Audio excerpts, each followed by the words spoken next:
brother? I'm good. How you doing, man? No complaints at all, man. Down here in Philly enjoying myself. So, it's official, well, kind of official. Caleb Plant's supposed to be taking on David Benavidez. Both guys saying they signed on the dotted line. Supposed to be in like March or April. Is that what you're kind of hearing in terms of the date? Yep. How excited are you about the fight, man?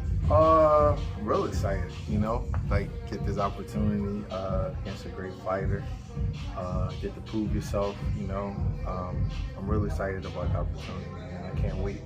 In general, just from your view, what do you think are some of the holes in Benavidez's game plan? Well, game overall. You know what? Every fighter has like flaws or tendencies, one or the other. So he's a tremendous fighter.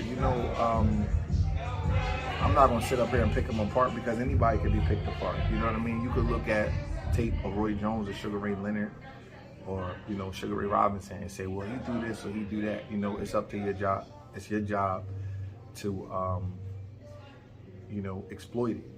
So it's not so much what he does wrong. It's Caleb has to exploit some of the tendencies that he has. But I'm not gonna pick the guy apart. He's 26-0 for a reason. He can fight. He's real good. Gotta ask you, what exactly were you guys kind of working on for that Anthony Durrell fight? We just actually voted on Boxing Scene for like KO of the year, and that's the one that I voted for. So, what's some of the things that you guys were working on, man? I can talk about that fight because it's done. A lot of times, like Kronk fighters, they try to line guys up for their right hand. You know what I mean? So we was making sure that Caleb was offline for the right hand. That was one thing we worked on. Another thing we worked on was keeping our emotions in check because I knew it was bad blood going into the fight. Fight focused, don't fight mad. Another thing we worked on was changing the tempo of our attack. So sometimes when you see guys punch, they punch in like a cadence, like bop, bop, bop. So we was working on changing the cadence, like bop, bop, bop, bop, bop, bop. We was changing the cadence. If you notice, he knocked him out. He hit him with a hook. It was like bop, bop. So pause. It wasn't bop, bop. It was bop, bop. So we worked on changing the cadence. We worked on just grinding harder. You know what I mean? Like in that camp, we grinded harder. The sparring was hard.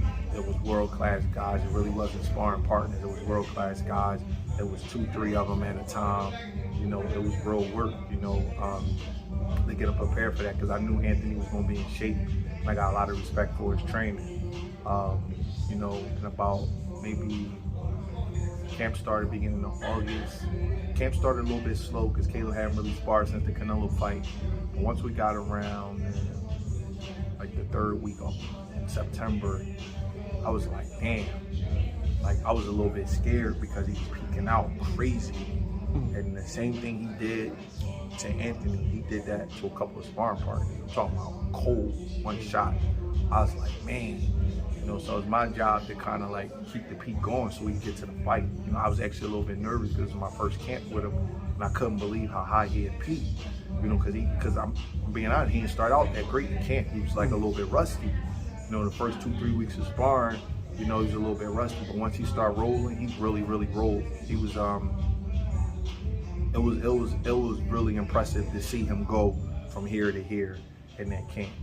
But the main things we was working on was staying off line from Durrell's right hand, not fighting mad, and changing the tempo of your attack. Even if you are a real talented fighter, if you attack the same way at the same time, guys their bodies kind of become adjusted to that. And you ever see a guy hit a guy with a big shot early in the fight, right? And then late in the fight, hit him with the same shot, and the guy able to take it. That's because your nervous system is prepared for how the guy is going to attack. But if you change up the rhythm of your attack, you kind of have more of a shocking effect. And that was a devastating shot. And I'm not going to say we worked exactly on that combination, like he's going to knock him out exactly with that.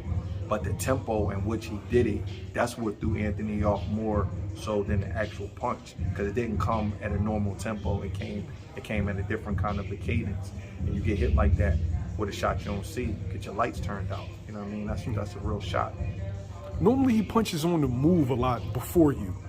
He kind of was sitting down on his shots in that particular fight. Is that something that you put an emphasis on? He was doing both, but I don't like. He's still a boxer. Like we not trying to turn him into no knockout puncher. He's just a guy that just happened to be able to punch that people say can't punch. So I just let people say what they want. All punches hurt. You get in that boxing ring, somebody punching you in your face that's the same size as you, that's in shape. Anybody can hurt anybody. You know, it's about hitting guys in vulnerable spots with shots that they don't see. You know, so he's still a boxer.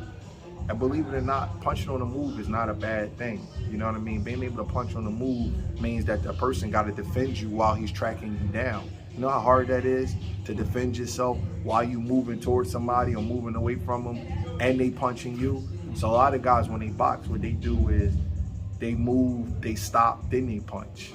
Where Caleb got the ability to punch while he's moving. Now he was sitting down on his punches more, and that's come from changing your looks, so you don't do the same thing over and over again.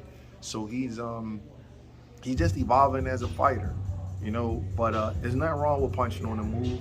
See, sometimes people take that as an insult, like he don't sit down on these shots. Bro, it's hard to defend shots while the guy is moving and you going after him. So there's nothing wrong with it. You just gotta just add different layers to your game and be able to do more than one thing in the ring. And I'm just telling you, he's just much more explosive than people realize. You know, a lot of times knockouts is your temperament.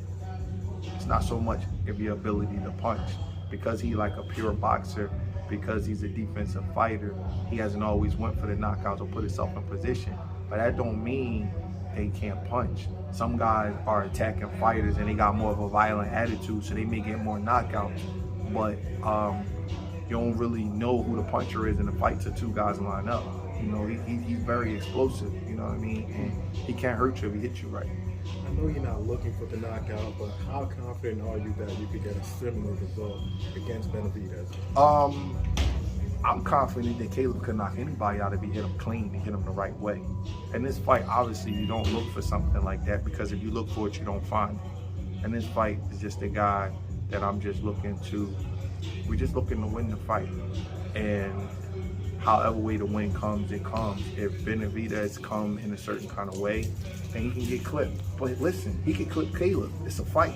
You know, like I see them saying disrespectful stuff about Caleb. I don't look at Benavidez like that. I look at Benavidez as a great fighter. I got total healthy respect for him. Like, I think he's a hell of a fighter, and I know that we got our work cut out for us. You know what I mean? He's a heck of a fighter, man. If my guy wasn't fighting him, like before my guy fought him, he was a guy that I looked at like, damn, this boy can fight. You know what I mean? So I don't get into that stuff. I got healthy respect for the guy. He can go.